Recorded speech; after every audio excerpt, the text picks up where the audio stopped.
കോഴിക്കോട് വിലങ്ങാട് മേഖലയിൽ ഭീതി പരത്തി അതിശക്തമായ മഴ തുടരുകയാണ്.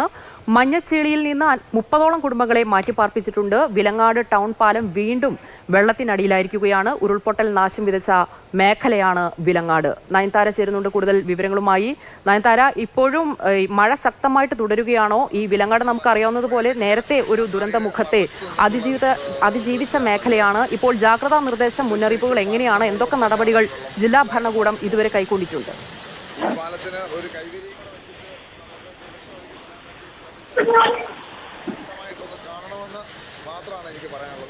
നയൻതാര, കേൾക്കാമോ? നയൻതാര, ഇപ്പോഴും അതിശക്തമായ മഴ തുടരുകയാണോ? 30ഓളം കുടുംബങ്ങളെ മാറ്റിപ്പാർപ്പിച്ചിട്ടുണ്ട്. എന്തൊക്കെ ജാഗ്രതാ നിർദ്ദേശം ഇതുവരെ ജില്ലാ ഭരണകൂടം കൈക്കൊണ്ടിട്ടുണ്ട്?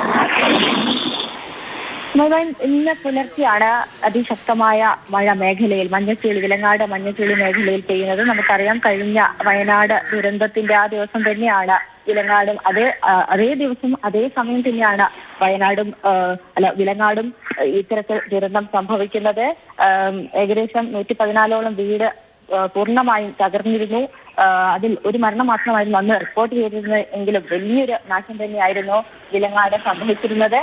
ഇന്ന് പുലർച്ചെ 4 മണിയോട് കൂടിയാണ് അതിശക്തമായ മഴ പെയ്യുന്നത്. തുടർന്ന് രീതിയിലായ പ്രദേശത്തുകാർ, മഞ്ഞച്ചേളി മേഖലയിലുള്ള പ്രദേശത്തുകാർ ആറ് കുടുംബങ്ങളിൽ നിന്ന് 30 പേരെയാണ് സമീപത്തെ വിലങ്ങാട് പാരിഷ് ഹാളിലേക്കും അതുപോലെ തന്നെ മഞ്ഞക്കുന്ന് പാരിഷ് ഹാളിലേക്കും മാറ്റിയത്. കുടുംബങ്ങളെ മാറ്റിപ്പാർപ്പിച്ചിട്ടുണ്ട്. നിലവിൽ അവർ സേഫാണ്. നിലവിൽ മഴ കുറഞ്ഞു വരുന്നു എന്നും പറയുന്നു. എന്തായാലും അപ്രതീക്ഷിതമായാണ്. ഇന്നലെ പകലൊന്നും മഴ ഉണ്ടായിരുന്നില്ല, വൈകിട്ട് വരെ മഴ ഉണ്ടായിരുന്നില്ല. പെട്ടെന്നാണ് പുലർച്ചെ അതിശക്തമായ മഴ പെയ്യുന്നത് എന്നാണ് പറയുന്നത്. വിലങ്ങാട് പാലം വീണ്ടും വെള്ളത്തിനടിയിലായി എന്നതാണ് മറ്റൊരു കാര്യം. കഴിഞ്ഞ തവണ ഇതേപോലെ തന്നെയായിരുന്നു. പാലം വെള്ളത്തിനടിയിലായി. പാലത്തിലൂടെയുള്ള ഗതാഗതം പൂർണ്ണമായും നിലച്ചിരിക്കുകയാണ്. വനമേഖലയിലും ശക്തമായ മഴയാണ് ഇന്നലെ രാത്രി പെയ്തത്. നിരവധി കുടുംബങ്ങൾ ആ മേഖലയിലുമുണ്ട്. അവരെല്ലാം മാറ്റി പാർപ്പിക്കണമോ, തുടർന്നുള്ള നടപടികൾ എന്താണെന്ന് വരും മണിക്കൂറുകളിൽ നമുക്കറിയാം. നിലവിൽ എന്തായാലും ഈ 6 കുടുംബങ്ങളും സേഫാണ്. മഴ കുറഞ്ഞു വരുന്നതായും പറയുന്നു. നയൻതാര, ഈ വെള്ളം കുത്തിയൊലിച്ച് വരുന്ന ദൃശ്യങ്ങൾ നമ്മൾ കാണുന്നുണ്ട്. ഈ മഴയുടെ ശക്തി കുറഞ്ഞിട്ടുണ്ടെങ്കിലും നിലവിലെ ജാഗ്രത, അത് കനത്ത ജാഗ്രത തന്നെ തുടരേണ്ട ആവശ്യകതയുണ്ട് എന്നാണ് തോന്നുന്നത്.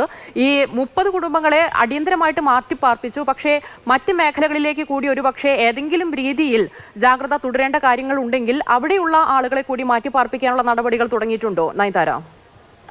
ഇന്നത്തെ മറ്റൊരു ഭീതി എന്നത് കഴിഞ്ഞ ഉരുൾപൊട്ടൽ സമയത്ത് വിവിധ മേഖലകളിലെയും മരത്തിന്റെ അവശിഷ്ടങ്ങളൊക്കെ ഉൾപ്പെടെ തങ്ങി നിൽക്കുന്ന ഒരു അവസ്ഥയുണ്ടായിരുന്നു. ഇങ്ങനെ കുത്തിയൊലിക്കുകയാണെങ്കിൽ പുഴകൾ, അതായത് ഗതി മാറി ഒഴുകുന്ന ഒരു സ്ഥിതിയിലേക്കും കടക്കും. നിലവിൽ പക്ഷേ മഴ കുറഞ്ഞതിനാൽ വലിയ ആശങ്ക ഇല്ല എന്നാണ് അറിയാൻ സാധിക്കുന്നത്. എന്തായാലും ഈ കുത്തിയൊലിക്കുന്ന, അതായത് പാലം ഉൾപ്പെടെ വലിയൊരു പ്രതിസന്ധിയിലാണുള്ളത്. മറുവശത്തേക്കുള്ള ഗതാഗതവും നിലച്ചിരിക്കുകയാണ്. ജില്ലാ ഭരണകൂടം ഏത് തരത്തിലുള്ള നിർദ്ദേശങ്ങളാണ് നൽകുക എന്ന് ഒരു മണിക്കൂറുകളിൽ നമുക്കറിയാം. ശരി നയൻതാര, എന്തായാലും വിലങ്ങാട് വീണ്ടും ഭയപ്പെടുത്തി അതിശക്തമായ മഴ തുടരുകയാണ്. നിലവിൽ മഴ ചെറുതായിട്ടൊന്ന് ശമിച്ചിട്ടുണ്ട്, അത് മാത്രമാണ് ആശ്വാസം. എന്തായാലും കനത്ത ജാഗ്രതയിൽ തന്നെയാണ് ജില്ലാ ഭരണകൂടം നടപടികൾ കൈക്കൊണ്ടിട്ടുണ്ട്. 30 കുടുംബങ്ങളെ ഇപ്പോൾ നിലവിൽ മാറ്റിപ്പാർപ്പിച്ചിട്ടുണ്ട്. നയൻതാരയാണ് അവിടെ നിന്നുള്ള വിശദമായിട്ടുള്ള വിവരങ്ങൾ നൽകിയത്.